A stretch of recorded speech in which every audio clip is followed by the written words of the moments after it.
आज Doubtnut app download करें। Doubtnut पर अपने सभी गणित, रसायन विज्ञान, भौतिक विज्ञान और जीव विज्ञान के डाउट्स का करो सफाया। बस प्रश्न की फोटो खींचो, एक ही प्रश्न को क्रॉप करो और तुरंत वीडियो सोल्यूशन पाओ। अभी डाउनलोड करें।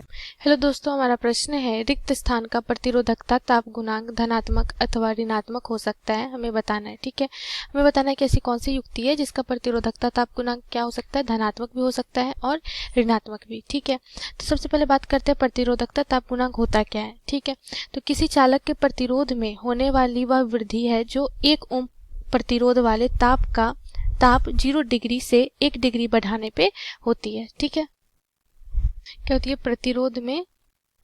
प्रतिरोधकता ताप गुणांक को हम लोग अल्फा सूचित करते हैं। ठीक है, तो ये क्या होता है कि प्रतिरोध में होने वाली वृद्धि है जो 1 ओम प्रतिरोध वाले तार का ताप 0 डिग्री से 1 डिग्री सेल्सियस बढ़ाने पर होती है। ठीक है, अगर इसके लिए हम देखें सूत्र प्रतिरोधकता ताप गुणांक का, ठीक है, तो क्या होता है R बराबर R रेफरेंस, ठीक है, into 1 plus alpha T minus T reference लेते हैं। ठीक है, ये होता है। ठीक है, प्रतिरोधकता ताप गुणांक का ये फॉर्मूला होता है जहाँ पे अल्फा क्या है, यही क्या है, ताप गुणांक। ठीक है, प्रतिरोधकता ताप गुणांक, जहाँ पे आर जो है वह चालक का क्या है, प्रतिरोध है। ठीक है, किस पे, टी टेम्परेचर पे। ठीक है, कितने पे, टी ताप पे। और आर रेफरेंस जो है वह जो चालक है, ठीक है, वो प्रतिरोध है चालक का जो किसी हम लोग रेफरेंस तापमान पे लेते हैं, जैसे 0 डिग्री सेल्सियस। ठीक है, अल्फा क्या है, ये ताप गुणांक है, और टी क्या है, ये है चालक का तापमान है। ठीक है, किसमें, डिग्री सेल्सियस में। ठीक है, तो इस प्रकार से हमारा क्या निकलता है, अल्फा का मान निकलता है। अब बोला जा रहा है कि धनात्मक और ऋणात्मक, अल्फा का मान धनात्मक। ठीक है, अगर अल्फा का मान क्या होता है, धनात्मक और ऋणात्मक दोनों होता है। ठीक है, ऋणात्मक दोनों होता है। तो इसके लिए धनात्मक अल्फा का मान होने का क्या मतलब है कि प्रतिरोध क्या होगा, ताप अगर हम बढ़ा रहे हैं, ठीक है, तो उसके साथ क्या होगा, प्रतिरोध का भी मान क्या होगा, बढ़ेगा। ठीक है, और नेगेटिव अगर अल्फा है तो इसका मतलब क्या है कि ताप को अगर हम बढ़ा रहे हैं तो इसमें आर का मान क्या होगा, प्रतिरोध क्या होगा, डिक्रीज करे। ठीक है, तो इस तरह की जो युक्ति है उसे हम लोग क्या कहते हैं, जिसमें दोनों तरह के जो होता है, ठीक है, धनात्मक और ऋणात्मक दोनों अल्फा गुणांक होता है। जो अल्फा होता है वो क्या होता है, थर्मिस्टर।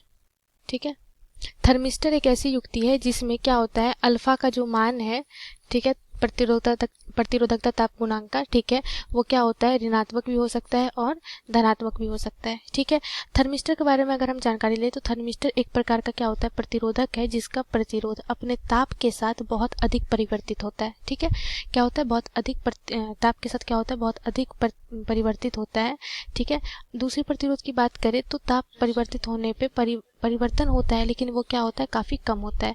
लेकिन जो थर्मिस्टर होता है, ठीक है, एक ऐसी युक्ति होती है जिसमें ताप बदलने पर उसका प्रतिरोध क्या होता है, बहुत अधिक बदल जाता है। ठीक है, तो इसीलिए अधिक परिवर्तनशील होने इसका मान क्या हो जाता है, अल्फा का मान कभी कभी ऋणात्मक भी होता है और कभी कभी धनात्मक भी होता है। ठीक है, तो यहाँ पे मैं प्रश्न में पूछा जा रहा है कि किसका प्रतिरोधकता ताप गुणांक धनात्मक अथवा ऋणात्मक हो सकता है, तो यहाँ पर क्या आ जाएगा, थर्मिस्टर का।